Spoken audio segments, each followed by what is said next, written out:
पवित्र शास्त्र में कई शब्द हैं जिनका अनुवाद सही किया गया है और दाहिने हाथ शब्द का उपयोग दिशा से लेकर गलत के विपरीत, न्यायपूर्ण या स्थापित मानक के अनुरूप तथा सम्मान या अधिकार के स्थान तक होता है। बाइबल में विभाजन या नियुक्ति के मामले में दाहिना हाथ या दाहिना भाग पहले आता है, जैसे कि जब इस्राएल यानी कि याकूब ने मरने से पहले यूसुफ के बेटों को आशीर्वाद दिया, जैसा उत्पत्ति 48:13-14 में लिखा है। इसके अलावा उच्च पद का व्यक्ति जो किसी को अपने दाहिने हाथ पर रखता था उसे अपने बराबर सम्मान देता था और उसे समान गरिमा और अधिकार रखने वाला मानता था।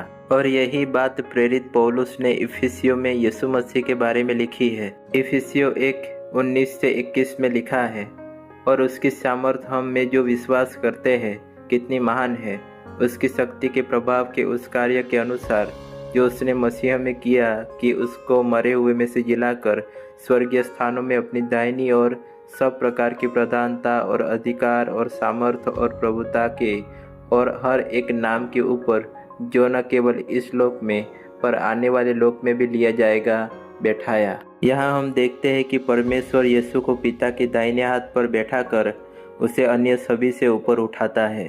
भविष्यवाणी में परमेश्वर का दाहिना हाथ शब्द मसीह को संदर्भित करता है, जिसे अपने शत्रुओं को वश में करने की शक्ति और अधिकार दिया गया है। भजन संहिता 110:1 में लिखा है, मेरे प्रभु से यहोवा की वाणी यह है, तू मेरे दाहिने हाथ बैठ जब तक कि मैं तेरे शत्रुओं को तेरे चरणों की चौकी न कर दूं। दाऊद का पुत्र प्रभु यीशु मसीह द्वारा दावा किया जाता है, क्योंकि वह दाऊद का बड़ा पुत्र या मसीहा है। मत्ती 22 के इस अंश में यीशु फरीसियों से पूछते हैं कि वे मसीह या मसीहा को क्या मानते हैं।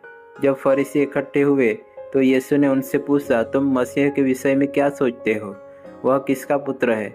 उन्होंने उसे कहा, दाऊद का पुत्र। उसने उनसे पूछा, फिर दाऊद आत्मा में होकर उसे प्रभु क्यों कहता है?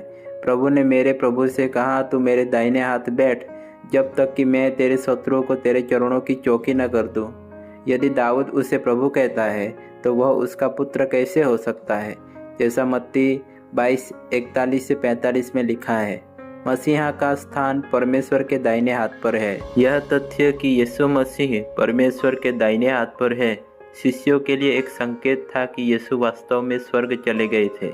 यूहन्ना 16:7-15 में यीशु ने शिष्यों से कहा कि उन्हें जाना है और वे पवित्र आत्मा को भेजेंगे। इसलिए पिंतेकुस्त के दिन ऊपरी कमरे में पवित्र आत्मा का आना, जैसा प्रेरितों के काम 2:1-13 में लिखा है, इस बात का सकारात्मक प्रमाण था कि यीशु वास्तव में स्वर्ग में परमेश्वर के दाहिने हाथ पर बैठा था। इसकी पुष्टि रोमियो 8:34 में होती है, जहाँ प्रेरित पौलुस लिखता है कि मसीह परमेश्वर के दाहिने हाथ पर बैठा है और हमारे लिए मध्यस्थता कर रहा है। इसलिए हम यह कह सकते हैं कि परमेश्वर का दाहिना हाथ मसीहा प्रभु यीशु मसीह को संदर्भित करता है और वह परमेश्वर के साथ समान पद, सम्मान, शक्ति और अधिकार रखता है। यूहन्ना 1:1-5 में यह तथ्य कि मसीहा बैठा हुआ है इस तथ्य को संदर्भित करता है कि उसका छुटकारे का कार्य पूरा हो गया है और जब अन्य जातियों की पूर्णता लाई जाएगी, जैसा रोमियो 11:25 में लिखा है, मसीह के शत्रु उसके चरणों की चौकी बन जाएंगे। जब युग का अंत आएगा तो सभी भविष्यवाणियां पूरी हो जाएंगी और समय नहीं रहेगा। आमीन।